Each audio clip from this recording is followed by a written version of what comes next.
We are here. We are officially here. March Madness is here. I am so excited, as always, this time of year. This year and the last year in particular, just being able to make videos and everything, researching stuff, I've been more in-depth than ever, and we are now finally here. I was literally so excited on Selection Sunday, and now we have the brackets. These are going to be my official bracket predictions. So there's a lot to get to, so go on ahead and buckle in. And if you want to join my bracket pools and go against this bracket that I'm going to show you, I do have two that you can join. One of them is my free pool. Join. It's free. Literally doesn't matter. Winner gets $30. And one is a paid pool. You do have to pay $15 per bracket. You can do a max of 3 brackets. All you have to do is go on ahead and just Venmo, CashApp, PayPal me. I'll show them up here. It's, me with a little white flower thing in the background just to make sure you know it's me.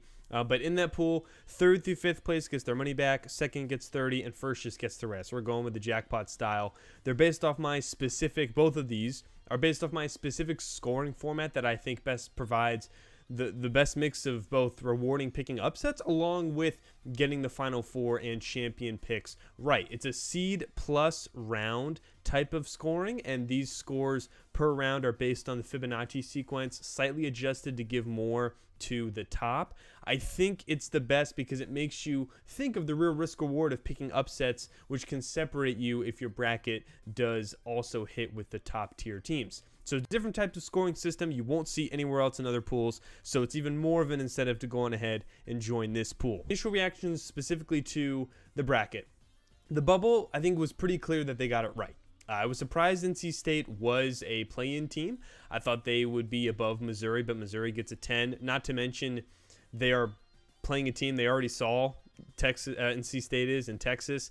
Really don't love that. Also, not like to mention Missouri is literally playing round 1 in St. Louis, Missouri, and they were a team that we thought were going to be 11. So Missouri got a great draw there, and I don't know why they were really placed there. I don't agree with that.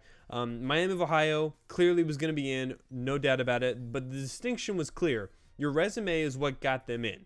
Their strength of record, wins above bubble, all of that, having no losses in the regular season. Their predictive metrics is what got them as the quote-unquote last team in and having to play in Dayton, which I think is fair. That makes sense. And apparently they also told us VCU would not have been in if they didn't win their conference tournament, so that was very interesting because I think a lot of people thought they were kind of safe, but it looks like they weren't unless they won versus Dayton, which luckily for them they did. Vanderbilt is a 5. I don't get it. They were not a 5 range in like any metrics at all.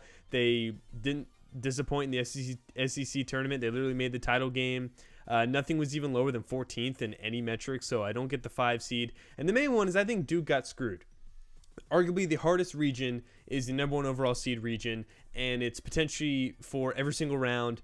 We'll get to them, but I think they got hosed for being the number 1 overall seed. But that all the normal stuff, I didn't think they did a bad job. I think everyone kind of saw the clear distinction there between SMU, the technical last team in, and Oklahoma, the technical last team or first team out. But again, as I always say for the bracket stuff, use this as supporting info because I'm not going to get it all right, as much research as I do, and I will provide you a ton of just overarching stats about how to mold your bracket because you might disagree with certain picks, but you should mold it in terms of how many upsets, how far certain seeds go, etc. because there are trends based on how good based on a year-to-year basis these teams and just these seed lines are, and that does matter, and I will give you stats to back that up, and you should mold your bracket similarly. But again, just use this as a resource, not your final product, and I will be doing 2 to go on ahead and show you kind of the different stuff I get. I normally just only do 2, nothing more than that. 1 bracket, that's my main one. What you see here is what you're going to see on the Stoneheart Sports pool. I'll keep it fair. I won't change anything there, so that's what I'm going to do. But let's go on ahead and get to the hours of work that I put in here just to have either my Nana, who doesn't watch college basketball, beat me, or maybe one of your little cousins or something that picks based off the logo to go on ahead and get 1st and 2nd in the bracket pools when you do all the research, because that's what happens when you do stuff like this. But go on ahead and get your notepad out. It's going to be a long one. Let's go on ahead and jump right in. Starting with the East region, we're just going to do the way I do it. because there's a lot of overarching stuff to do in talking about each round. We're going to do it by round, not by region. Most people do by region. We'll do it by round, just so you can kind of get the emphasis of I like doing it because that's how it is in real life. You're going to do each round, and then you'll know the title later. So we'll do it based off that. Starting off with the East, Duke versus Siena. Coach Jerry McNamara, Syracuse legend. I think he's in line for that job, actually. Leads Siena here. First appearance since 2010 when Fran McCaffrey actually was with them, and they made the title there. And he got in with Penn, so that's kind of cool. But clearly, Duke going to be the winner here. Ohio State versus TCU. Both of these, by the way, in Greenville, North Carolina. Unfortunately, these teams have to play each other because I liked both of them as 8-9 seeds. And they're contrasting styles, too. TCU defensively versus Ohio State offensively is the big kicker for this one. Both also playing better than their season metrics say. So they are both playing better than 8 and 9 seeds, respectively. So Duke, pretty screwed on this one. I think this is a really good 8-9 matchup. TCU only lost to Kansas by 5 and UCF this last month. That's really their only losses recently.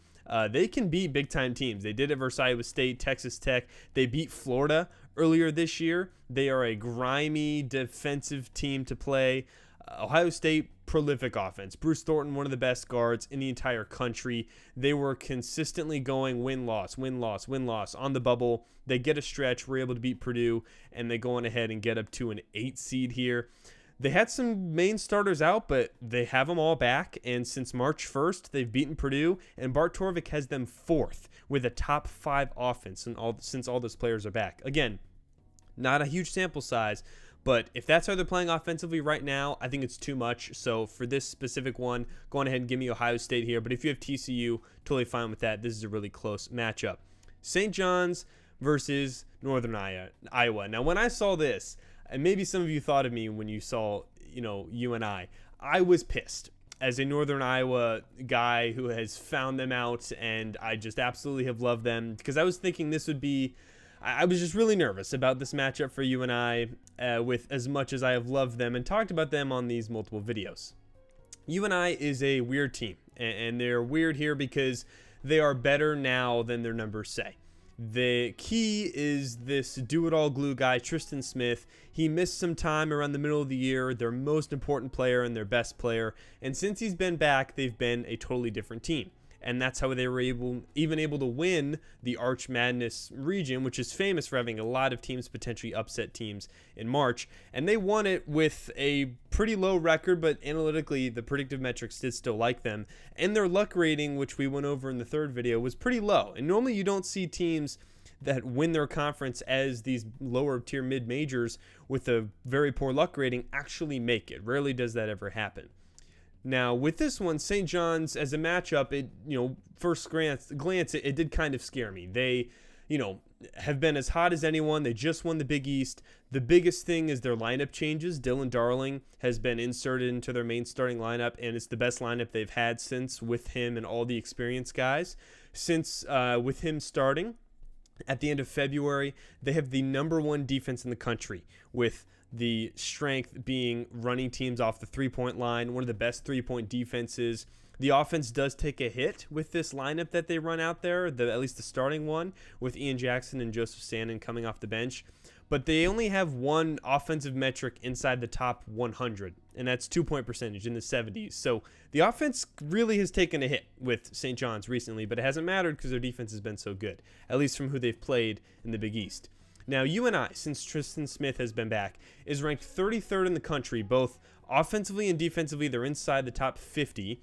They're top 10 in effective field goal percentage. However, while the three-point percentage defense is good, the three-point percentage offense is good, they don't really rely on it. Their efficiency inside, offensively and defensively, has been really the key. Almost top 20 in two-point defense, which a lot of people point to their perimeter defense. Since he's been back, it's been interior that has been the key there. And they're also just top 30 in defense in general. And that's where St. John's is going to try to get most of their points, inside the arc. UNI plays at a very slow pace, with St. John's mostly follows whatever pace of the team they're kind of playing. I think that bodes well for UNI, because lower pace, as we talked about in my other videos, means lower possessions, which the lower possessions means it gives teams with less amount of talent potentially ability to take advantage of teams that have more talent because there's going to be less possessions in the game. Now, St. John's, they just go on these rough offensive stretches sometimes with this main lineup they've been rolling out, the bench of Sannon and Jackson, like I mentioned. There's a reason they're on the bench right now, to be honest. They're very inconsistent as guards. I'm going to be honest, the Big East also has just sucked this year. It was not very good. This end stretch with them having, the number one defense was versus Georgetown, Providence's, Seton Halls of the world. The two teams in March here, UConn and Villanova, they're not playing great as of late, and we'll get to them later. And just the game plan for UNI is 100% there. It's totally there with their interior defense, how much better they are offensively right now than St. John's is, even with them winning all those games recently. And if you're already set on St. John's, don't let me change your mind. I wouldn't suggest doing this for all your brackets, but I would feel bad if the teams that I loved in my videos, I didn't pick no matter what. I've done so much research on them. It's really not as bad of a matchup as you would think the more I dive into it. So yes, I am picking Northern Iowa to upset St. John's, who just won the Big East in the first round of the tournament. It's going to be a close game no matter what. Even if they lose, I would bet them it's going to be super close. Give me my precious UNI winning that game. Kansas versus Cal Baptist. I've gone over my concerns for Kansas, and we'll talk about them. This is a good matchup for them. Cal Baptist, very similar to KU, good defense. They limit opponent threes, top 5 in three-point defense. But KU is not really relying on threes. I think Badung is going to dominate here. I think Kansas kind of wins handily there. Louisville versus South Florida. Man, this was a super hard game to pick, and stuff is very dependent. Louisville will be considered underseeded. They do have injury issues. Mikal Brown Jr., he sat out for the ACC tournament. He's been in and out throughout the year, but they're graded as like a mid-4 seed. Louisville is. South Florida is rated as one of the highest 11 seeds. They're also considered underseeded as an 11 seed. They just won their conference to go on ahead and prove that. They won 11 in a row. 3 losses are by 1 point. One of them was in 3 losses. One of them was by 1 point. One of them was in overtime, and one of them was in double overtime for those 3 losses. And aside from that, it's versus Alabama by 11 points. But where I get to my issue is with that. Their loss to Alabama. It's the matchup. If you were watching my first video, you knew that I specifically pointed out with South Florida that if they played this shoot-'em-up team, that would not be a great matchup for them. And I specifically said like Alabama or Louisville. When South Florida plays any team that has a 3-point attempt rate of 46.7 or higher, they've lost all 3, including Colorado State and George Washington. So not just really good teams. Louisville is at 52.8% now. Those games were, back in November, the ones that they played, the George Washington and Colorado State and Alabama games. But they haven't faced a team like that since, and it's still their clearest weakness. Now, Louisville also does a good job limiting opponent offensive rebounds. South Florida relies on that a lot. And Mikal Brown is obviously a pending factor, but they have lineups that are listed as some of their best without him. One of them offensively, one of them defensively specifically are some of their best lineups, and they don't include Mikal Brown Jr. for Louisville. They both play at a high pace. I think it helps Louisville more that they do that. And I will ask this. If you pick an upset and you see everyone else picking the same thing, and that's what I've seen. I've watched a lot of stuff. I have seen a high majority pick South Florida. If that happens, does it make you feel better about it? Because I don't think so. I mean, unless it's like a Colorado State last year who was literally favored in that game, and it was such a huge anomaly with Memphis as a 5 seed, they're a popular upset pick. I don't think that should make you feel great. So, if you like them, stick with them by all means. Don't let me change your mind. But matchup-wise, I think I'm going to zig when everyone's zagging, and give me actually Louisville here to go on ahead and win that matchup. Michigan State versus North Dakota State.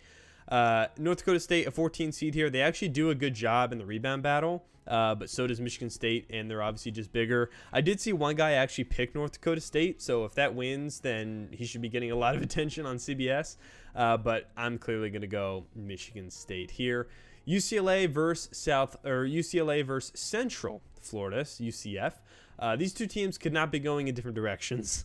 Not be going in more different directions. UCF stumbling in. They are one of the most overseeded teams based on their metrics because they did get close wins versus good teams, but they've lost 4 of their last 5. The win was in overtime versus Cincinnati. UCLA has beaten Nebraska and Michigan State in their last 5.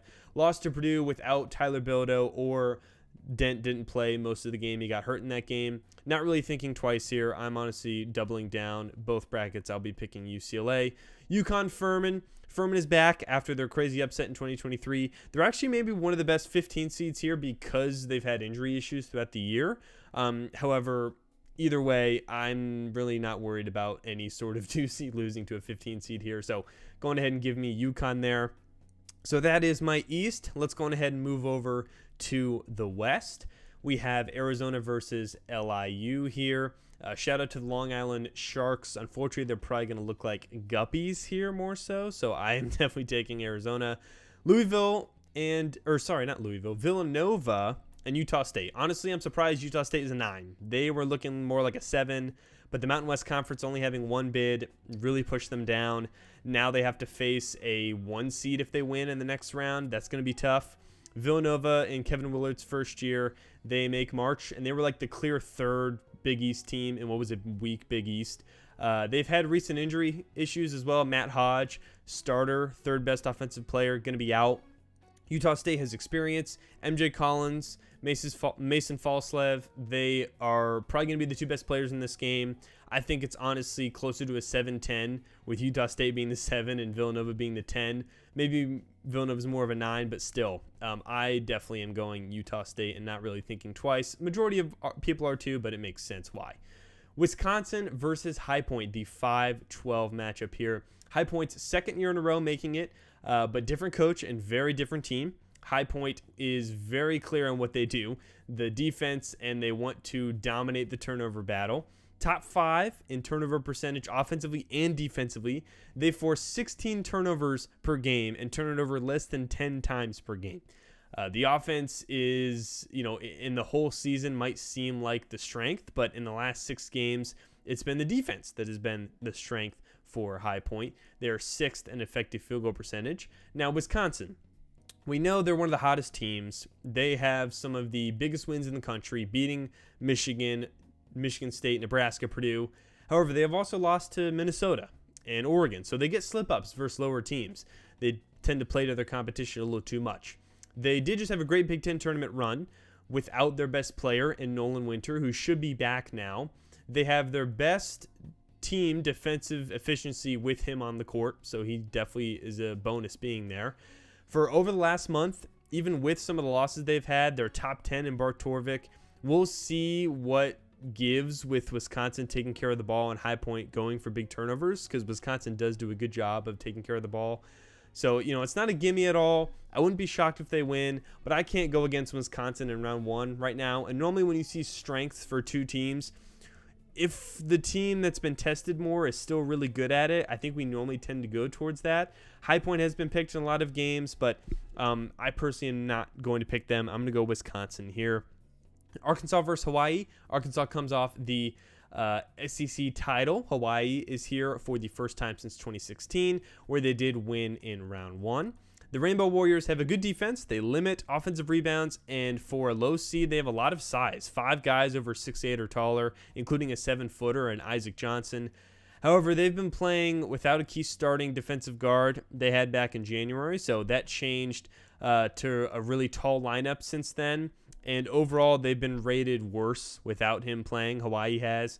And it's a Calipari team, so they have a bunch of height and length to match that. So no real edge here for Hawaii. So I will definitely go ahead and take Arkansas. BYU versus the winner of Texas and NC State. Normally with the play-ins, it can depend on who wins the play-in with who we pick. We saw that last year with San Diego State, UNC, very different teams that ended up, depending on who won that, was maybe going to change your pick for a matchup there. For this one, though, it's not. They're like the same team. And again, rarely we have a play-in where it's a rematch, Texas and NC State, but they literally played each other way back in Maui. It was a super high scoring game. Texas ended up winning, shooting 50% from 3 on 32 attempts. This is, again, just a shoot 'em up type of game. Both defensively will allow a lot of threes. They are both 1-5 in their last 6 games, barely getting in here. NC State has literally the lowest momentum coming into the country, according to evanmia.com. Right now, Texas is probably the pick for me, though, and that's as an NC State grad. I definitely think Texas would be the pick here, just based on watching these two teams. So then, versus BYU, again, maybe it doesn't matter because they're both pretty similar. But versus BYU, this is in total obviously a very different team since Richie Saunders went down. Since then, they are 45th in Bart Torvik with a defense in the 120s. It's just Texas and NC State have been even worse. But BYU has been really poor three-point defense since Richie Saunders has been out, allowing 42% from 3. Not good. Now, Texas obviously benefits from that a lot. Both of them would, but assuming Texas wins, they actually get to the line way more. Texas does. They normally don't shoot up a lot of threes. They actually prefer to just drive to the line. And BYU does a pretty good job of limiting teams like that. They both have losses that fit the other team's play style. So BYU has been playing much better the last few games, however. But I'm still kind of stumped. The bottom line when I looked at stuff, though, BYU needs their opponents to not have too many fouls and to hold their opponent's three-point percentage to normally win. If they have a lower three-point percentage and they don't have too many fouls, they normally win games. But if they don't do that, they normally lose a lot. Specifically, having under 15 fouls and holding their opponents to under 31.2% from 3.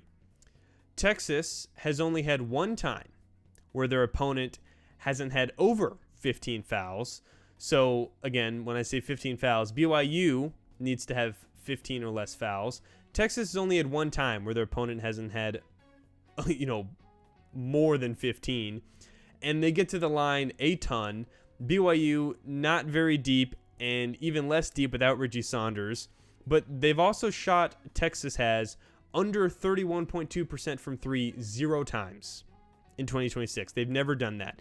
And they've hit over the mark 75% of the time. So in the calendar year, they haven't shot over that. They haven't shot under that at all. And throughout the whole season, they've been over 31.2%, 75% of the time. And BYU's three-point defense is terrible. So because of those two things, Texas doesn't fit either of those. And if BYU doesn't have their team fit both of those, they basically lose every single game. So I think that does it for me. It doesn't have to be a sweep, meaning in both brackets you don't have to pick these. But here, give me Texas, which fills that stat of almost every first 4 team going on ahead and winning a game in the first round. I'm going to go on ahead and take Texas here to win that game and move on. Gonzaga versus Kennesaw State. Congrats to the Owls making it again as they made it in 2023. This one will be interesting because Kennesaw State gets to the line a ton, but their opponents get almost 27% of their points from the free throw line. So, that's kind of interesting. And Gonzaga hates getting to the line. They do not do it because they don't shoot well from the free throw line. I know Gonzaga also lost to Portland, so they're going to be a popular pick to lose early, but not in round 1. Gonzaga hasn't done that since 2008 because they faced literally Steph Curry. So definitely not picking them to lose here. They will win this game. Miami versus Missouri, 7 versus 10. Now, I think this is some BS. Missouri getting to play as a 10 seed, higher than they were expected, and in St. Louis, Missouri is pretty crazy. Now, they got a great draw. This is super close, though. Both teams have had injury and lineup changes, more so Missouri. Miami had a main guy in True Washington, missed some games, which is very important. But Missouri had lineup changes. Jaden Stone going back into the lineup and now has been starting and has been an improvement for them. Since January 31st, which is since he's been in the starting lineup, they're 32nd in Bart Torvik. Miami is 30th during that time. The question is going to be what gives with the free throws. Missouri, since the new lineup, gets to the line at the 14th highest rate in the country. Miami allows free throws at the 30th lowest rate. The rest is pretty similar with offense and defense for these teams. There's a big difference here with the teams in transition. Missouri is one of the worst transition defenses. Miami has a lot of plays in transition. The one kind of stumped me here because it's also literally in St. Louis, Missouri. Missouri has had a clearly higher strength of schedule on average. They face much better offenses and defenses on average. This is a 50-50 pick. Value with the 10 seed and being at home. I'm going to go on ahead and pick Missouri here. Purdue versus Queens. Queens making it in their first year of eligibility. The offense is actually pretty good, but Purdue's is obviously much better. Funny enough, Queens, I think, is merging with Elon University next year, but they still might have two separate independent athletic programs. So that's kind of weird, but whatever. Purdue definitely wins that matchup there, and that is my first round to second round West. Going to the Midwest, Michigan versus UMBC or Howard. It doesn't matter. They will win no matter what. UMBC obviously being back in March since they took down Virginia. Georgia versus St. Louis. This is a total coin flip. 100%. The closest 8-9 matchup. Both teams played at a fast pace. This will be one of the most fun 8-9 games, I think, in the biggest pick'em. St. Louis has some of the best effective field goal percentages that you can get. They love to shoot. Georgia runs up and down the court. They are going to be a ton of possessions in this game, and Georgia will win the possession battle specifically because of the turnovers, but the high possessions could make that null and void because there's so many possessions in general. However, it will create a lot of transition opportunities, and Georgia is one of the best teams in transition. I do love Robbie Avila with St. Louis, but I think that will be the difference here. So give me Georgia in a very close one. Texas Tech versus Akron. Now, I was hoping it was UNI versus Akron. This would be so much easier for me. If that was the case, I would easily pick UNI. But here it is Akron, still a very worthy opponent versus a banged up Texas Tech team. Akron was leading the MAC in predictive metrics all year. Not the actual conference, but in predictive stuff they were. They finished in the 60s.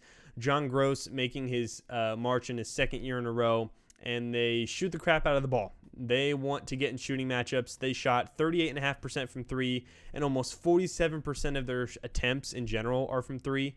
Now, with Texas Tech, obviously the big thing is the JT Toppin injury. So the depth is a concern, and they are heavily reliant on Christian Anderson, who just got nicked up in the Big 12 Conference Tournament too, although he's said to be okay. The pace of play here is a big gap as well. Texas Tech, since the JT Toppin injury, has been at a much slower pace.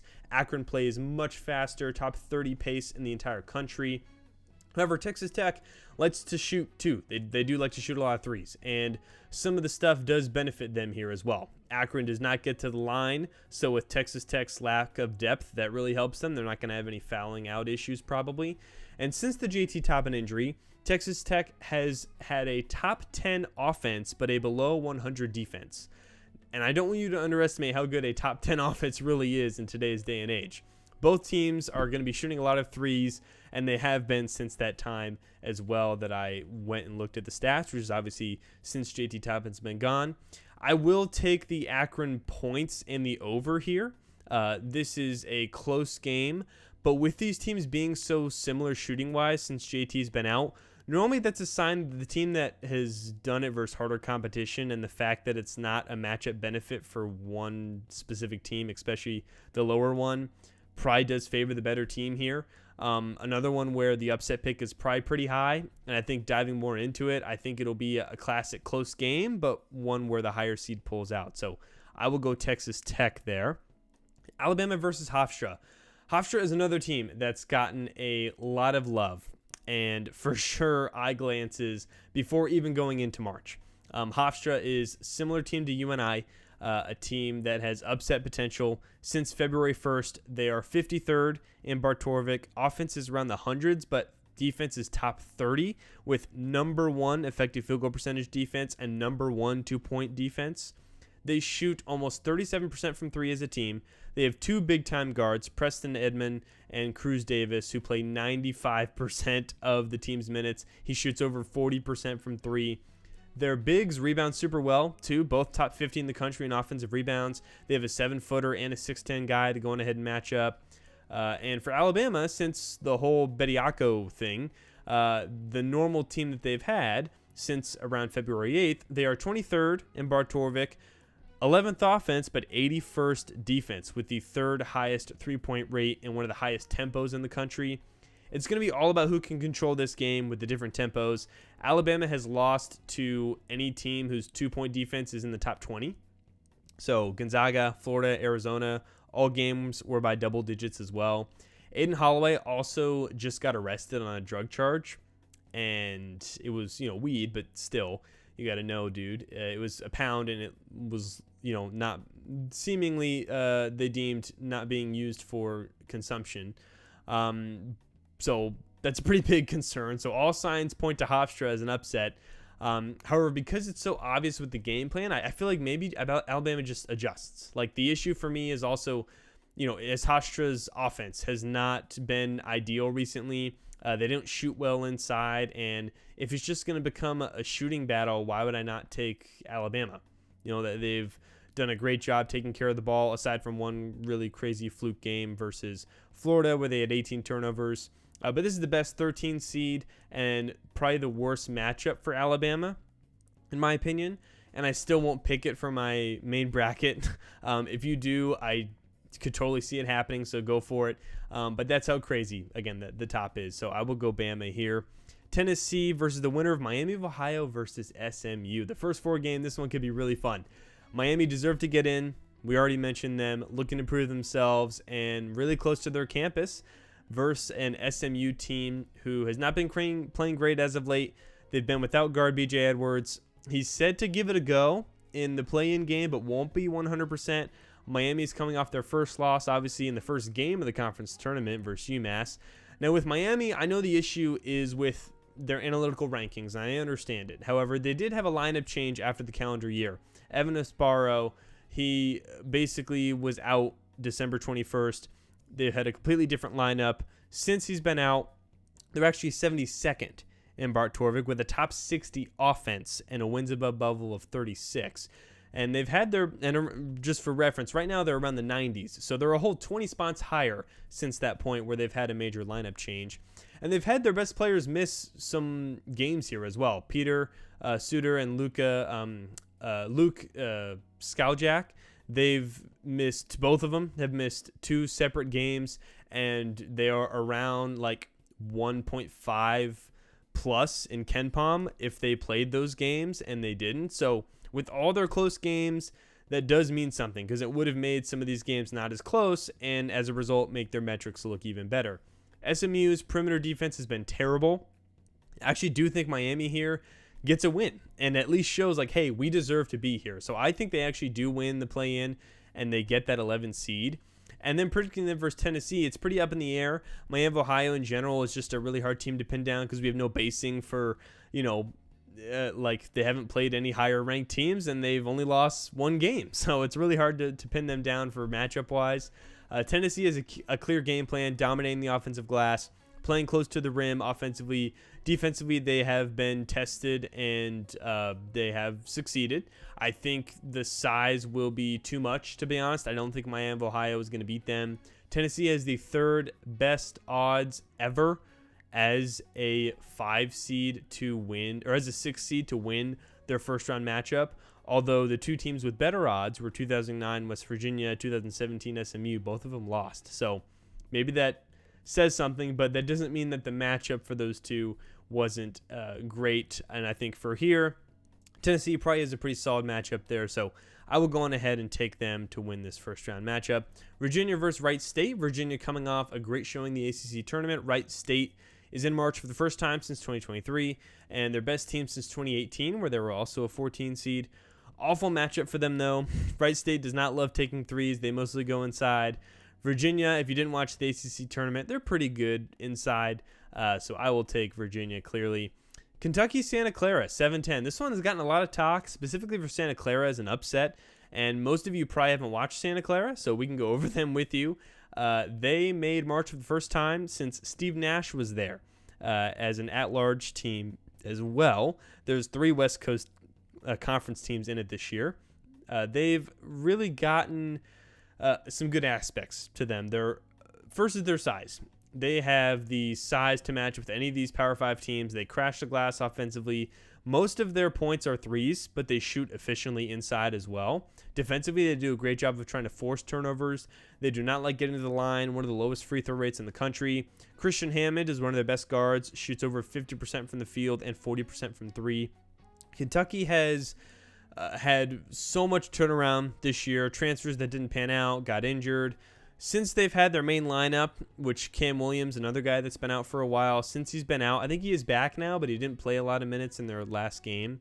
But since he's been out, they were basically 32nd in the country, pretty much like mid all around. For the same time, Santa Clara has been 33rd, so really a toss-up here. Kentucky has the advantage in transition. They love playing in transition. Santa Clara does not, but that requires getting turnovers, and they don't really force a lot of turnovers. Kentucky doesn't, but it's really just kind of based on how Santa Clara will play. I think this is a coin flip. I'm in leagues where obviously the seed plus points matter, like you can see in my matchups here, or my brackets that I do, my leagues. So because of that, I'm going to take advantage of the value. So I will go Santa Clara there. And then Iowa State versus Tennessee. Coach Nolan Smith for Tennessee, former Kentucky player. They make it for the first time in 32 years. No shot they win, though, so Iowa State will definitely go there. That is my Midwest. Kind of chalky, I understand. You'll see what the bracket looks like here with all of the stuff I looked at. And then the South here, Florida versus Prairie View, A&M, or Lehigh. Congrats to those teams. It's the worst 2-16s we've ever had analytically. So it will be Hydrogen Bomb versus Coughing Baby in that matchup. Clemson versus Iowa. Literally carbon copy of each other. Slow paced. Going to be a low scoring game. Both teams the last month have not been great. Clemson kind of saved it a little bit. Both really good defenses. Clemson did lose Carter Welling, though, recently, and all of the wins and losses they've had indicate it should be Clemson based on how each team is just kind of like what wins they have and what losses they've had, especially recently. But Iowa is much better in all the metrics-based stuff. So I'm going to go with the metrics on this one and just the best player and Bennett Sturts, and I will go Iowa here. Vanderbilt versus McNeese. Vandy's placing here. Obviously, BS. None of the metrics say they should be a 5 seed. They just beat Florida to make this the title game. Don't love it. And you see their matchup, and, I think it honestly works out for Vandy compared to any other 12 seed they could have gotten. I think this is the best possible matchup for them. McNeese is big on getting turnovers. They do actually do a good job getting offensive rebounds, and the three-point defense is good.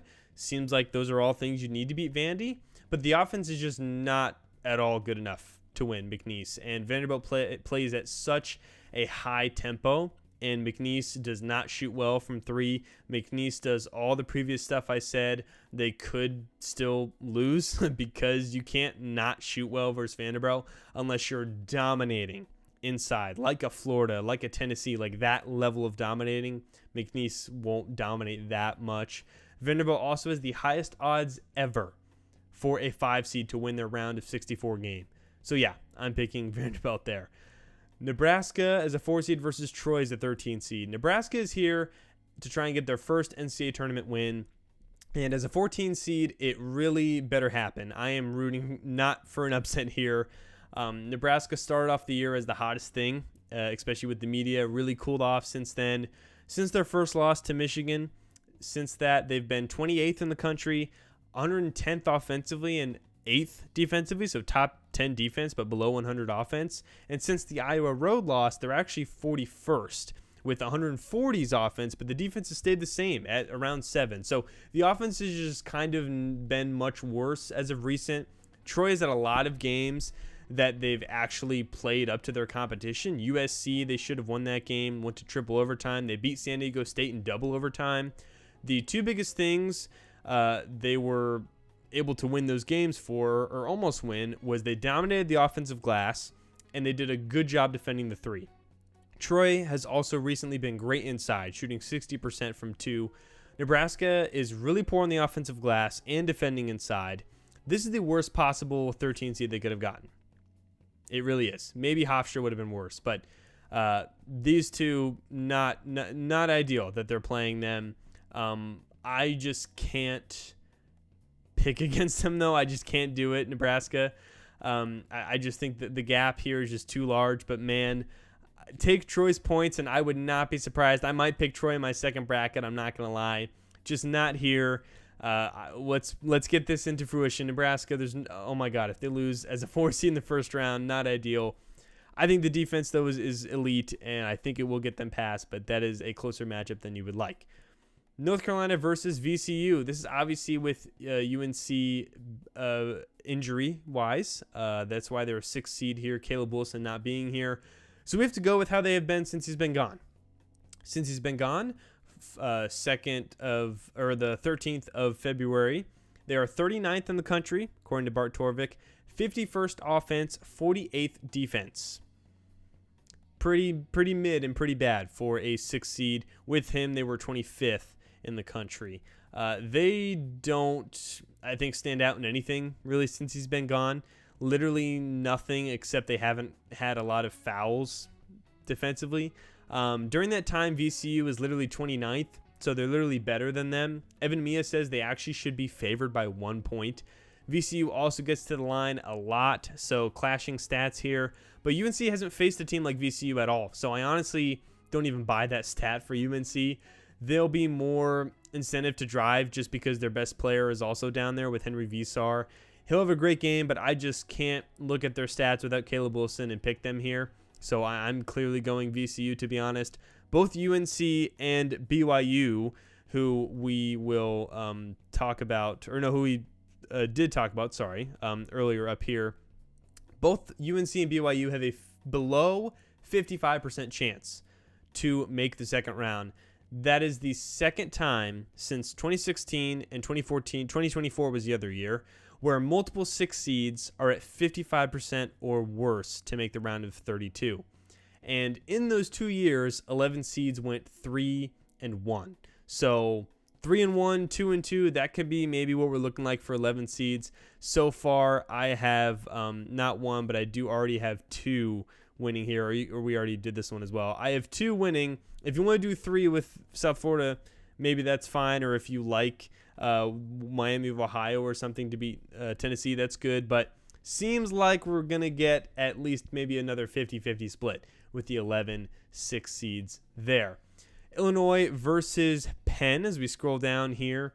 Shout out to Penn. Fran McCaffrey gets, right after getting fired from Iowa, gets Penn to the title game and wins the Ivy.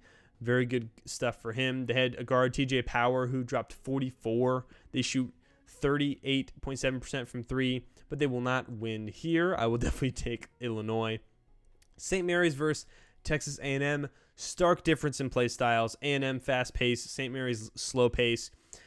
Glaring advantage in the rebounding for St. Mary's. They will dominate the boards in this game. So honestly, I think that's just the difference. Give me St. Mary's there. Houston, Idaho. Idaho hasn't made it in 30 plus years. So shout out to them, but nothing to see here. Houston will go on ahead and win that matchup. So that's my first round. Overarching stats that I looked at for the first round. Exactly what I was talking about in my first video. And these are all from Will Warren, by the way. So shout out to him.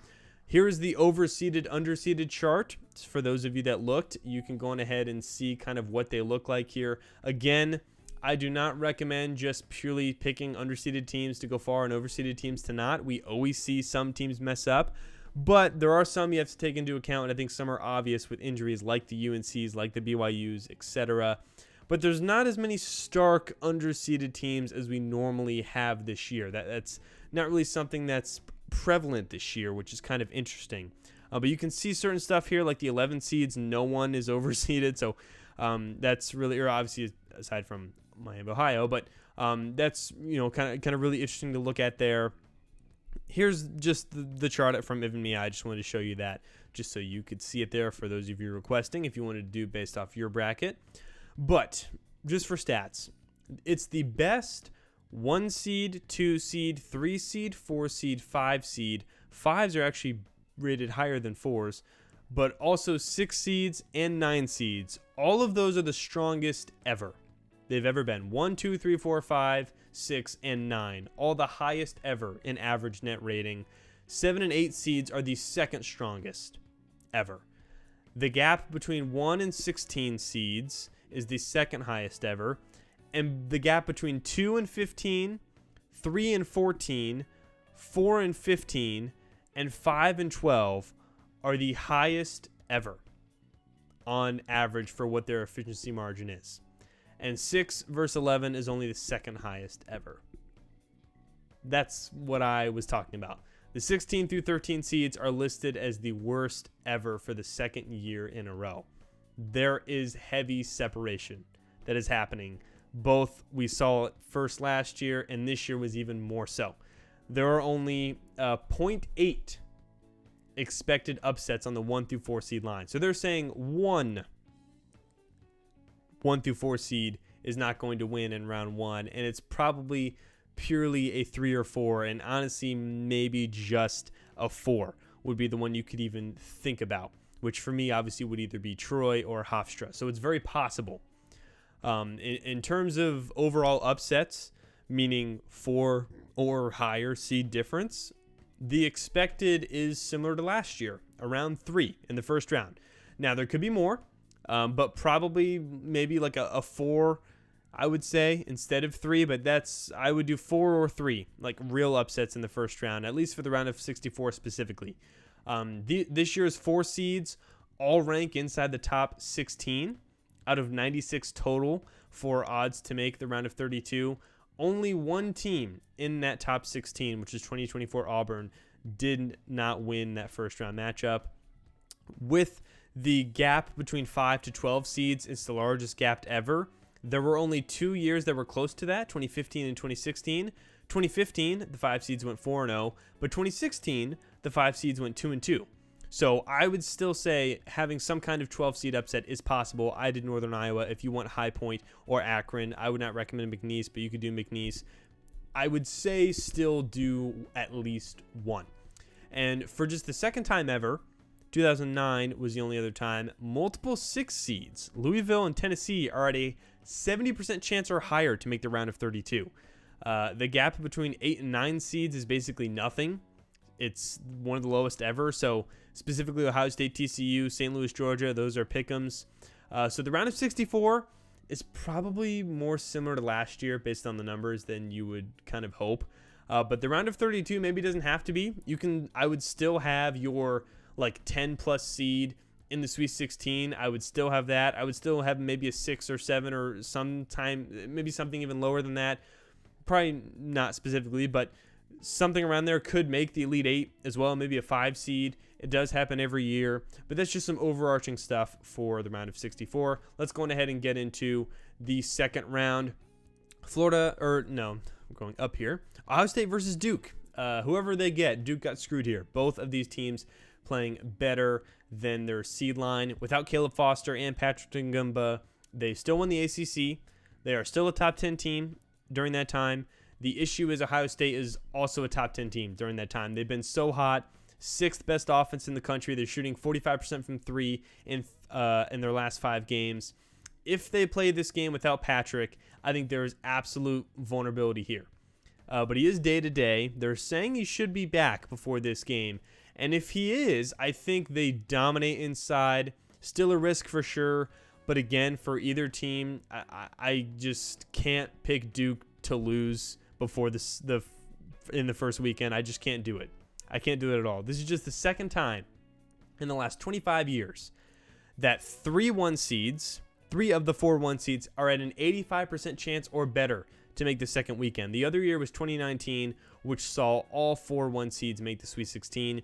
I just can't have Duke not make the second weekend here, even if that first round matchup is scary. UNI versus Kansas. Now, here's where it gets weird. Honestly, with Kansas, they've obviously been playing very poor. Their effective field goal percentage has been awful, doing nothing well offensively. However, they've played some great defensive teams like Houston, Cincinnati, Arizona, TCU, so it makes sense. The only issue is they've also played teams like Arizona State in that timeline. And if it is St. John's here, I think I would pick St. John's, which, spoiler, that would be my second bracket. And Kansas has been similar in play style to St. John's, just more extreme with a worse offense. So if UNI can beat St. John's with the matchup criteria, why can't they beat KU? I don't see why not. So we're going to have them go to the Sweet 16 here. and beating Kansas. And again, if it's not, I would probably go St. John's. But here we're going Northern Iowa to make the Cinderella run to the Sweet 16. Louisville versus Michigan State. This would be great for Michigan State. They would dominate this game on the glass, defending the three. Any team in the top 10 of both of those, Louisville's lost to. Michigan State is 7th on the glass as well offensively. I think the 6th seed is honestly a better matchup for them than the 11th seed. That's maybe another story for another bracket. Clear Michigan State win here. Good path to the Sweet 16 if they get Louisville. UCLA versus UConn. Now, this one's been a big popular upset pick, which scares me, but I get it. UConn has not been popular by many, including myself. UConn's Final Four odds are at 13%. And over the last 25 years, that is 82nd out of all possible 2 seeds in history. No one below 14% has ever made it to the Final Four, over 16. I would not have UConn in the Final Four. Just don't do it. History says they shouldn't. Numbers say they shouldn't. I would not have them going in the Final Four. Now, that's the Final Four. They can still maybe make the Elite Eight, Sweet 16, but Final Four, I would specifically say no. But most of the teams that are in that range also kind of underperform from what you would expect. By the way, St. John's was in that region as well last year, by the way. Their last 5 games, they are 44th in Bartorvik with a turnover rate of 21.8%, which is crazy. They are safe, though, in regards to the glass. They do dominate the glass. UCLA, since Sky Clark has been back in the starting lineup, they're 8th in the country with a top 5 offensive rating, shooting super well from 3, taking care of the ball. And what makes it easier is, UCLA has faced a similar type of team in Michigan State, and just a few days ago they did win. I've had my issues with UConn all year in all these close games, way too close with way worse teams. Now, UCLA is a bit risky, to kind of take a shot on, and the data is not as extensive as you would like, and they've struggled away from home, and this is all the way on the East Coast here. Tyler Bilodeau, Donovan Dent have been hurt recently. They said they should be fine now. If UConn wins, I think they would lose to Michigan State anyways, so why not get the value? I'm having UCLA. We will have a 2 seed not make the second weekend. I'm having them in a rematch face Michigan State here. Going over to the West, Arizona State versus Utah State. Again, sucks for Utah State as a 9 seed. They have to be here. But Arizona's just not losing the first weekend. They're just not. So we're having them win. Wisconsin, Arkansas. The most anticipated 4-5 matchup, to be honest. And it sucks they have to play each other. This is a really stupid hard matchup to pick. Since February 1st, which would match for when Carter Knox has been out for Wisconsin or for Arkansas, and since Austin Rapp has been back for Wisconsin, so really fits there. They're both inside the top 13, similar in everything except the rate at which they shoot threes. Arkansas does not shoot it as much as Wisconsin does. The battle between Acuff and Boyd is going to be amazing. Both these teams deserve Sweet 16. At some point, something's got to give. In this matchup, I'm going to go Arkansas here. I've seen and just feel more comfortable with them, and Wisconsin is more likely to lose to High Point than Arkansas is to Hawaii, and this matchup is just so close that I'm just going to go on ahead and go with what I feel more comfortable with, and that is Arkansas here. Gonzaga versus Texas. I think this really works out for Gonzaga, for kind of anyone who's here, no matter what, to be honest. Gonzaga's defense versus any of these teams, I think is going to be by far the best aspect, and they're going to dominate the paint. None of these teams will really be able to have a response. So I think it's a great look for Gonzaga to make a Sweet 16 again, even if it's BYU. So give me them here. Purdue versus Missouri. Again, crazy. This is in St. Louis. This is a good matchup for Purdue. Any top-tier offense Missouri has faced, they have not been able to beat outside of Vanderbilt. And it was at home by 1 point when Vanderbilt didn't have Duke Miles, and Missouri shot 50% from 3. A lot of stuff had to happen there for that win. Could happen here, but I'm not analytically betting on it. So I will go ahead and get Purdue there to make the Sweet 16. Going down to the Midwest, Michigan versus Gonzaga. Michigan, for as up and down as they are, and it seems they play, they will not lose the 8-9 matchup, so I will have them win here. Texas Tech versus Alabama. This, sucks again because I hate this region. Honestly, this region right here is going to suck to pick. This one right here. I'm probably going to get it so wrong.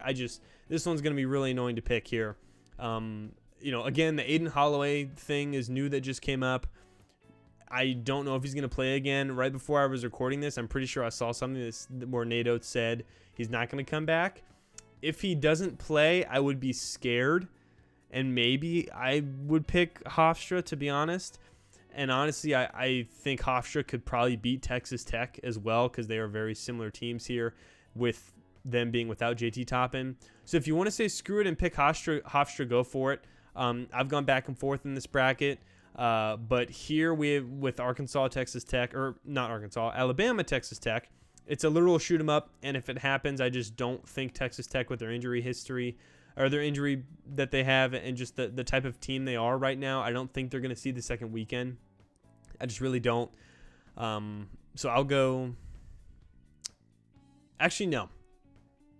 I'm going Hofstra. Screw it. I'm going Hofstra to beat Alabama without Aiden Holloway. That's a huge deal. He's so valuable for them, and they already had the potential blueprint to do it. Alabama's team structure says that they should make the Sweet 16. All the history says that. But I'm just, based off this matchup and with the stuff that's come up, I'm having Hofstra, and I still think they would beat Texas Tech. And I'm having them going on ahead and making the Sweet 16. Why not? We're doing it. It makes sense. Is it a little chaotic? Yes. But it makes sense. It makes sense. And I'm having them going ahead and make the Sweet 16 there. Let's go. Tennessee versus Virginia. What a matchup this will be inside. Very similar teams on the board and defensively, and I could have, a lot to get into with this one, because Tennessee has guys like Nate Ament and JP Estrella healthy, who can get on the floor and spread it out, that Virginia might not really like. Tennessee will have the best pure guard in this game as well, Jacoby Gillespie. But Tennessee doesn't shoot a lot from three. They get a majority of their points in the paint, and Virginia is going to stop you from doing that. So I'd like to pick Tennessee here. I thought I would have them going to the Sweet 16 initially before the bracket came out, but here versus Virginia, I just don't know about it. So I'm picking Virginia here to go on ahead and make the Sweet 16. Then we have Iowa State versus Santa Clara. Iowa State's been a weird team because they fit all the stats of a title team, but they drop games that make you feel like they aren't in that way. However, the Big 12 tournament, they did show out and showed why they could be up there. But no matter who's here, I don't see them losing the first weekend, to be honest. So I think they're going to beat Santa Clara or Kentucky here. So that is my Midwest second round. And then the South second round, Florida versus Iowa. Now Iowa has a game plan here. It's exactly what TCU did earlier in the year. Limit possessions, hound for turnovers. Iowa can absolutely do that. I will not be surprised if Iowa, and maybe Clemson, but I think Iowa has a better chance if they go on ahead and beat Florida here. Now, the issue is Iowa has not been great as a team in general for the last month, so it's possible. I just can't pick it. As crazy as I might get sometimes, I can't pick it here. Give me Florida there. Vanderbilt versus Nebraska. Purely who wins, better offense or better defense. That's it. Vanderbilt has been a team that I've loved from day one. Tyler Tanner, Duke Miles, one of the most underrated guard duos. Tyler Nickel and Jalen Washington from UNC. A.K. Okorike from I forget what school he's off the tip of my tongue. I won't go into it now, but he's been great. They have other returning guys as well inside. And the way Nebraska has been playing recently and the fact that they could lose to Troy, I honestly think this is a really good road for Vanderbilt to go ahead and make the Sweet 16, so I'm picking them here. VCU versus Illinois. Illinois is a guaranteed Sweet 16, in my opinion. If you want to make certain bets or anything, you can do it where you say guarantee this team to make this, at least make the Sweet 16, at least make the Elite 8, blah, blah, blah. Illinois, Sweet 16, pair it with other stuff. I think that one's pretty good there. This is, no matter who they play, VCU, North Carolina, I think they're going ahead and beat them. The offense is just too much here. I've liked this Illinois team from day one. Them and Vandy were some of my favorites preseason, one from the ACC, or one from the SEC, one from the Big Ten. I also liked UCLA too, which maybe they redeem me here as I pick them. But definitely Illinois here. And then Houston, St. Mary's. I saw an analyst pick St. Mary's to win, which I kind of see what he's saying. It's not impossible, but there's just no way I can do that here. This will be such a low scoring with a lot of, rebounding that will be crucial, but the turnovers are really going to favor Houston. So I think I definitely will pick them here. I just can't have them losing to St. Mary's in the second round. I just can't do that. So that is my Sweet 16, as you can see here. And then we can go on ahead and get to the Elite 8. Duke versus UNI. This is obviously where UNI's road ends. Now, if you're asking me about more popular picks like St. John's versus Duke, which I've seen everybody have, I would say this. I believe by that point, Patrick Ngumba will be back. Even if he's not 100%, he will be close, I think. And at least from what they've been saying and how long it's been, the injury it was, seems like he'll be back by then. And with how St. John's offense is with their new lineup, like I mentioned, and how they get their offense, I don't care if they don't have Caleb Foster or Patrick Ngumba. Obviously, I prefer if they do. The offense is not good enough at the current moment to beat Duke. I just don't think it is. It's the reason I have them losing to Northern Iowa. They could totally win that game. If Kansas or St. John's wins, St. John's has been the favorite because of what they're doing with the run and the Big East and blah, blah, blah. I said it again. Super impressive. But they're 5 seed for a reason. They didn't their non-conference games, they dropped like all of them, and the Big East has been awful, and they've been good but not insane. Towards the end, they were really good, and they beat UConn, who everyone thought was really good. But UConn's been super close, and I know their non-con was much better, and that's why they're a 2 seed. But recently, from what they've been playing, like they've just clearly been showing their flaws. And Villanova has not been very good. Maybe I'm doing the thing where, a conference isn't as good, but then it turns out March the opposite just happens. In this case, I can't realistically go against that. I mean, I've seen people have St. John's in the Final Four. You do it if you want. Not for me, man. I'm just not doing that. So even if they get here, I would probably still pick Duke. And I think they're in the Elite Eight for both for me, which is, not a very common thing, to be honest, from what I've seen. Michigan State versus UCLA rematch. Michigan State won the first one. UCLA came back and won by 4 most recently. I'm very tempted to pick UCLA here, but I don't think Izzo is going to lose a game to the same team 2 times in a row when they've been close. I think they're just too good to do that, and he just is. Unless you're Michigan, then you can do that, but if you're UCLA, I just don't think so. They have the risk of not even being here because of everything that I mentioned previously. Their varying play, being on the road, obviously picking them to beat UConn in itself. Not to mention, like I said, their road issues. But even if it's UConn here, I like Michigan State anyways. So I think Michigan State has a pretty good path to the Elite Eight, at least. I think they got pretty good stuff here for making the Elite Eight. South Florida, ironically, might be a harder matchup than we think. And there is a world where they have a great path to the Elite Eight and then they lose in the second round because South Florida is killing it and they get past Louisville, who's not a great matchup for them. That's what makes it all crazy. They're not a great matchup for them, but they're a great matchup for them, but they're a great matchup for them. Like, it's just all that stuff there. So that's stuff you got to think about because a lot of people pick South Florida like pretty blindly, and some of them have them going to Sweet 16, which could happen. Could totally happen. South Florida could absolutely make the Sweet 16. I might pick it in my second bracket. But if I'm analyzing the specific matchups here for my first one, they got to get past Louisville first. And I know they're not favored by the public, but Louisville is an underseeded team, and the matchup just it doesn't work for South. They don't like that matchup. So that's why I have that. But that's, the intricacies of the bracket. So I'm going to go on ahead and have Michigan State win here, and Sparty gets the Elite Eight, and we get a rematch there. That'll be an awesome storyline. Then we get to the West, Arizona versus Arkansas. Literally everything shows that Arizona should be at the Elite Eight minimum.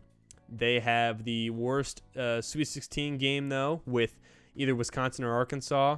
I think it's worse, though, for Arizona to face Arkansas.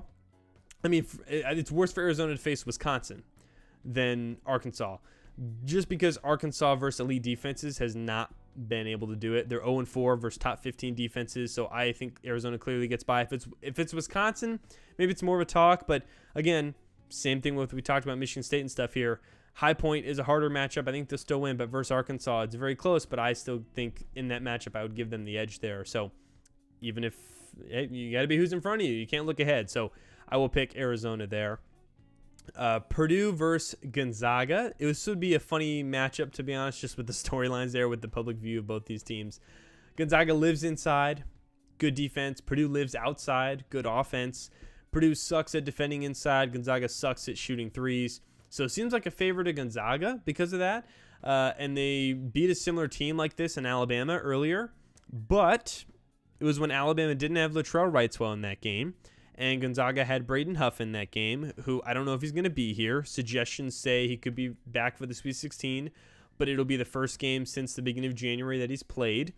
So I like Purdue here, to be honest.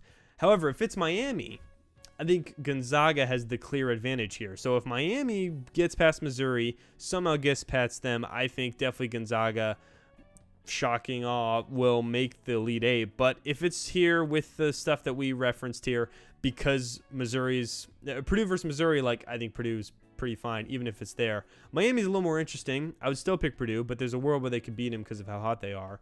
But if it's just this, I think Purdue, it's not the same team. They have the advantage there, so I will go on ahead and take Purdue. Scrolling down to the Midwest, Michigan, Hofstra's run comes to an end. I think they beat whoever comes out of here, no matter who it is, Bama, Texas Tech. I've seen a few guys have Texas Tech because of the Bama injury, so they take Bama here, and then they have Texas Tech winning. If they do that, I'm even more confident in Michigan. Bama, if they still don't have him, even more confident in Michigan. And Hofstra, like I picked, still confident in Michigan. So Michigan, with all that stuff, even if all the chaos is back here, they got a pretty good road to the Elite Eight guaranteed, in my opinion. Iowa State versus Virginia. I spent a lot of time on this one. This could be a great matchup. Two high-caliber defenses. I think the difference here is going to be the turnovers. Iowa State can really win that battle, and they've been shooting really good from three. I know they're inconsistent in their play, but Virginia versus big man shooters like Milan Momcilovic, I think is not an ideal draw for them. And Tennessee has potential to do that anyways versus Virginia. 2 times in a row, can they win those games? I don't know, and I don't want to risk it. So I'm actually picking Ohio State versus Virginia, and if it was Tennessee, that'd be a great matchup, but I would probably pick them as well. So, which, honestly, maybe if you want to do that, I don't think that's a bad idea. If you like that, if you had that, comment that, because I think looking at that now, like, hey, shout out to you. You saw it beforehand. I can't pick it here, but if you do, I just want to let you know, leave it. But I am having Iowa State winning against Virginia there. Moving over here, Florida versus Vanderbilt, another matchup that we've seen before, the third matchup between them. In the 2 games they played, it was Florida winning by 4 on the road. And then most recently, Vanderbilt winning, on a neutral site where they really handled Florida. And when they, just played, obviously recently, the game plan is there. It just is. Florida can get all the offensive rebounds they want, or, anything in the paint.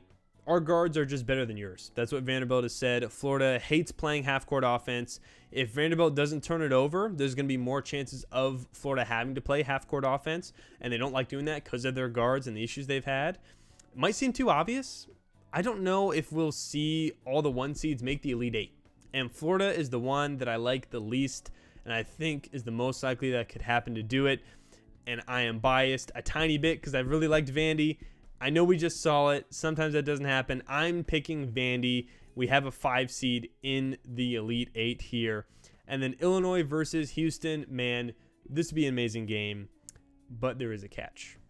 This is going to be in Houston. Both of these games here are going to be in Houston. Just the way it worked out. Even as a 2 seed, they get home court advantage. I love everything about Illinois.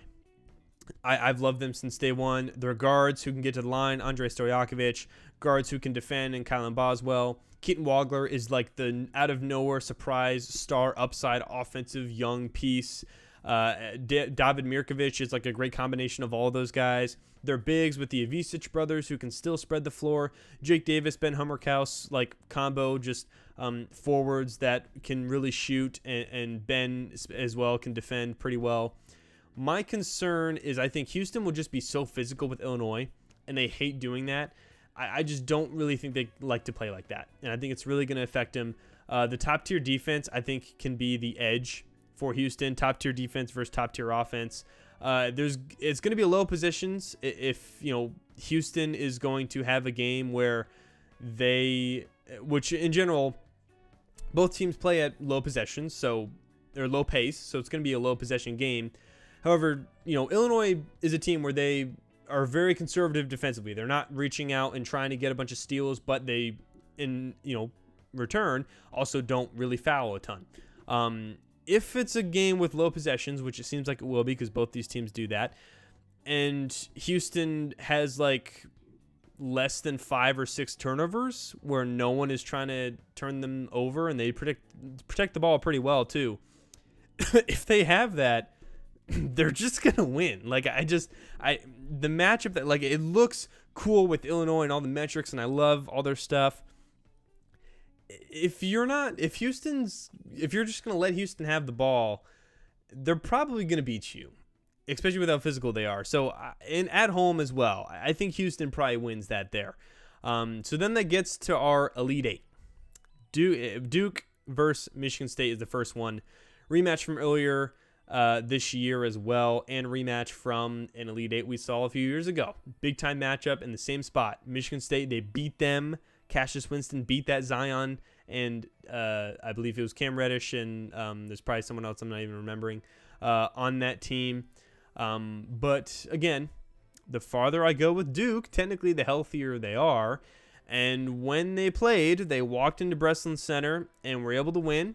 And I just think we are freaking out about Duke a little too much. Michigan State can really get stagnant offensively at times. Duke will take advantage of that. And Michigan State isn't coming back like a Wisconsin or UCLA if they do fall down behind, hitting consecutive threes. If it's St. John's, like a lot of people say, versus Michigan State, I do think Michigan State would win that. So that's probably why you've seen Michigan State in the Final Four a lot. I've seen St. John's and Michigan State for analysts in the Final Four the most for this region. I've seen them in the most. So if it's St. John's versus Michigan State, give me Michigan State. Duke is the one I've seen the least common of for 1 seeds, aside from Florida, which is crazy in the Final Four. But I'm picking Duke here. I am. Versus Michigan State. Again, maybe it's because of the draw they got, but even then, if I think it's St. John's, I know we're looking at the coaching. I'm looking at that plus the team. I just think Patrick Ngumba's probably going to be back by this game, or maybe this game. And if it's not this game, I think Duke is still good. Like, the ACC tournament, I know there was an issue. Florida State, though, has been playing amazing recently. They were fine with Clemson, and Virginia is a very, very good team. And that specific matchup, not having Patrick Ngumba was not beneficial to them, and they were still able to win. And it was a bad matchup.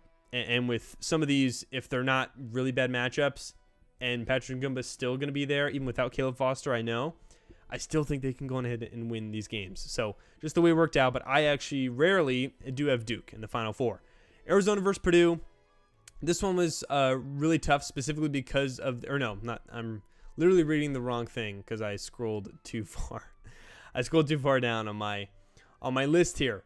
I am looking at Arizona versus Purdue. Spoiler, I'm putting Arizona in the Final Four no matter what. Yeah, that's what I'm doing. I just think this team has the floor of an Elite Eight, and no one in their region, I think, beats them. I'm not scared of Purdue. I'm not scared of Gonzaga. This region is the only one. Wisconsin, maybe. But I just think that Arizona team is that good, and with the areas they have, I just don't think it's a great matchup for Purdue either. It's really not. I don't see them as a Final Four team. So I think I'm definitely pretty clearly picking Purdue to finish there, and then Zona to be in the Final Four. Michigan versus Iowa State. This one is what I was saying. This one was really tough, specifically because of the turnover issues. Iowa State forces a ton of turnovers. Michigan, that's their big concern. Turnovers, and that's been what has got them down in some games. They've obviously been more inconsistent than you would like for a normal 1 seed. I do think, though, people don't understand how even with all that, Michigan is so talented and so good, even without LJ Kaysen.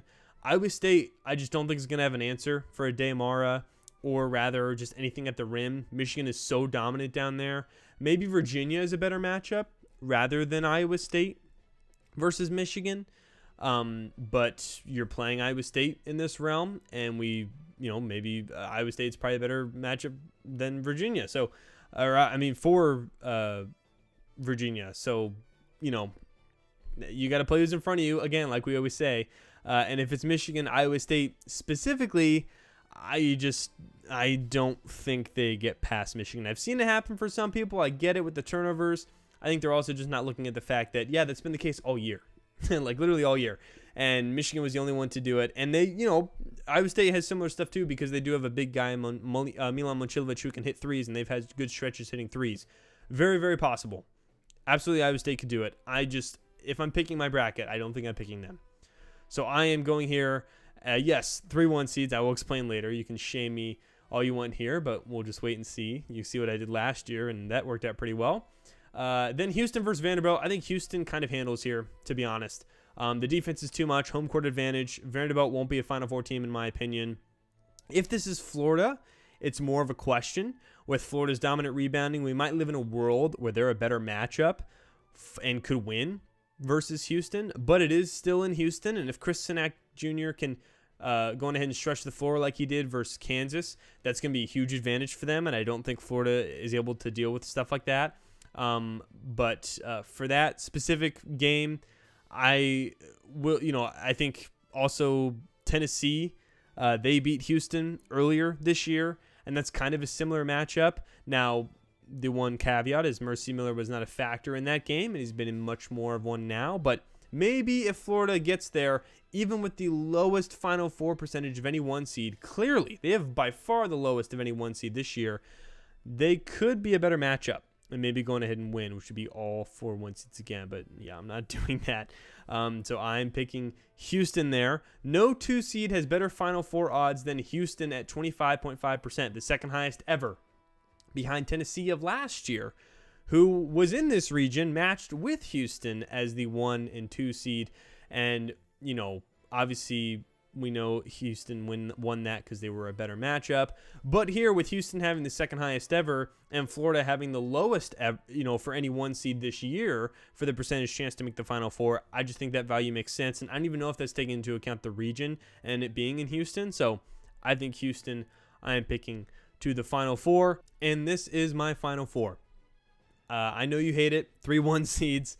I'm just going with history. I think 2 at the lowest is what you should have in your bracket. 2 1 seeds at the very lowest. For me, it just works out here like Duke because of who they've played and avoiding my bracket. And maybe you don't trust the injuries. Maybe you have them out. Maybe Michigan, you don't trust them with how they've been. Maybe Arizona, you want to avoid everyone picking them. Could do any of that stuff.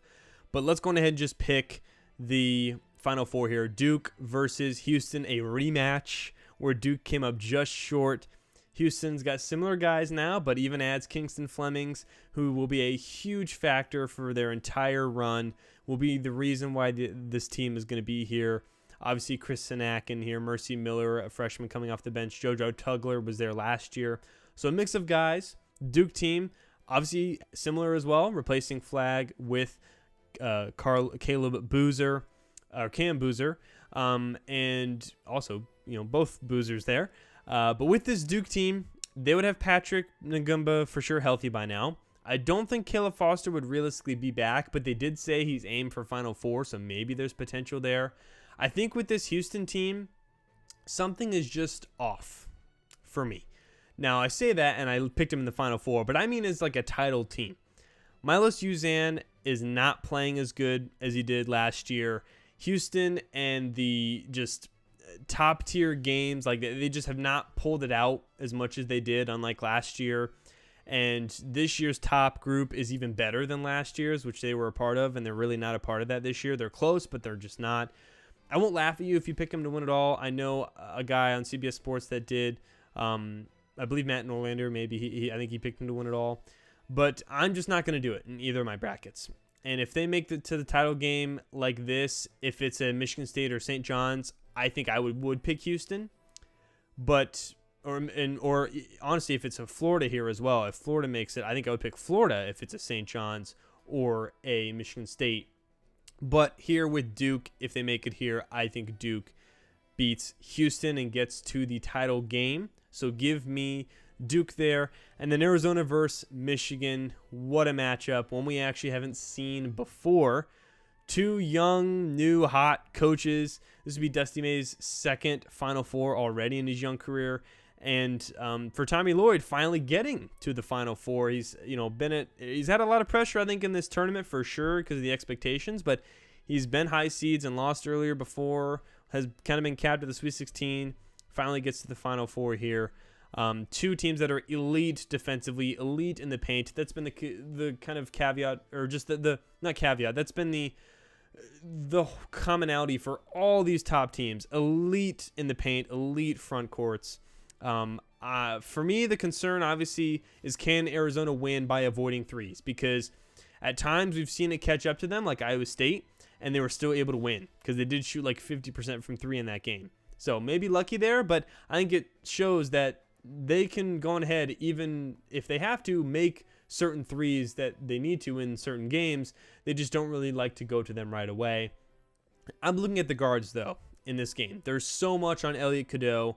And with Jaden Bradley, Braden Burries, I think the talent and clutchness, talent of Braden Burries, clutchness of Jaden Bradley, one of the most clutch players or guards in the entire country, I think that does favor Arizona initially for me. They like to get to the line, and I think Michigan relies a lot on a Demara, whereas Arizona has more depth on the front court. The concern is the youth and the inexperience that they have compared to Michigan. They've got, can a team who has 3 freshmen that they're relying on make it this far? But I think they do. Give me Arizona versus Duke in the championship game. And before I pick, the stats have said it all year. I think Arizona, Duke, or Michigan will be your national champion. And I only do 2 brackets for just any league in general. Mostly, they're obviously 1, but if they allow you to do 2, or my leagues I do 2, or certain paid stuff I normally do 2, you can only pick 2 of those 3 to win it all. So last year was kind of similar because I think Auburn wasn't really in that full consideration to win it all, but it was 2, of Duke, Houston, Florida. Pick 2 of those 3 if you do 2 practices to win it all. Obviously, we're doing 1 here, so you got to pick 1. But Duke versus Arizona, with the combination of everything, I think it's a better matchup in the Final Four than the title game for Arizona, and vice versa for Duke. So give me Arizona to go on ahead and be my champion and win it all here. It's just the safest pick to me. Michigan is the most volatile. Duke, I had them in, but the youth and continuity is even more of a question mark than Arizona, and they're so reliant on one player. Can you win a title like that? If it's Cam Boozer and how good he is, it's possible for sure. But to win it all, I think this year, especially without a fully healthy Caleb Foster, I think Arizona is the most complete team. They have a good region aside from maybe Wisconsin, who they might not even have a chance to face. Before you go, some quick things to note for filling out your bracket based on this year. Yes, the top is that good. Even with the concerns for some of these teams, we mentioned earlier all the all-time gaps in between the seed lines for the specific seed lines, how good the top is. When filling out your bracket, it's very similar. Now, for your bracket specifically, I would suggest 3 to 4 upsets in round 1. And when I say upsets, I mean 4+ seeds. Like a 10 versus 7 is not an upset. But we have VCU here. I had Northern Iowa, I had, Texas, and then I also had Hofstra, which I changed. 3 or 4, that's what it was last year. The similarity score matches to last year of that round. That's what I would have. 1 double-digit seed in the Sweet 16 is what I would have. Do not have all 1s and 2s in the Elite 8. I don't think it's going to be all 1s and 2s in the Elite 8. Don't have that. Mix in 3s like I have here. I do have a 1 seed going down, but I would have at least 1 double-digit seed making the Sweet 16. It's happened every single year. It even happened last year. It still happened last year. Maybe, with it being last year, it was like Arkansas, it wasn't a mid-major. Maybe you would prefer it to be a team like that, which would be maybe Missouri. They're at home, both of those times. Maybe they do it. Maybe a play-in here, like a Texas. Maybe they are able to do it. A South Florida, a lot of people like them. If they get that past there, that's a double-digit seed in the Sweet 16. Make sure you have at least 1 seed and or 1 2 seed will most likely be out before the Elite 8. That's why you don't have all of them in there. So I would have, if you want all 1s in the Elite 8, that's fine. I would not have all 2s in the Elite 8. I wouldn't. I would mix in 3s. I know I had most of them there. That's just the way the matchups looked for me. But have at least 1 being out before then. And at least 1 upset in the round of 32. 6 versus 3 is not an upset. I had that versus UCLA and UConn, Northern Iowa here. I had it pretty heavily.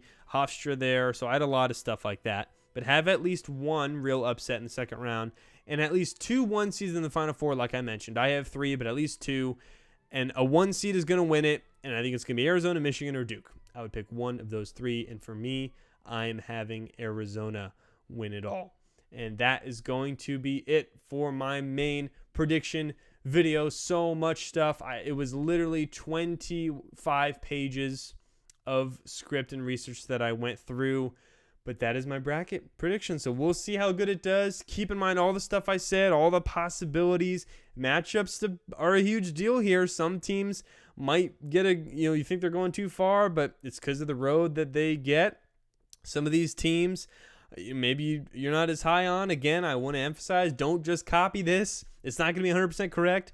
Take my info, apply it kind of to your bracket if you're stuck on some stuff, but use the last things I said to mold your bracket, because I think we're looking at kind of a similar year to last year, but not as extreme, because I don't think all one seeds will be in the Final Four again. Maybe they are. I'm not picking them in either bracket. I did for my second one. I'm not picking them, spoiler alert, for my second one.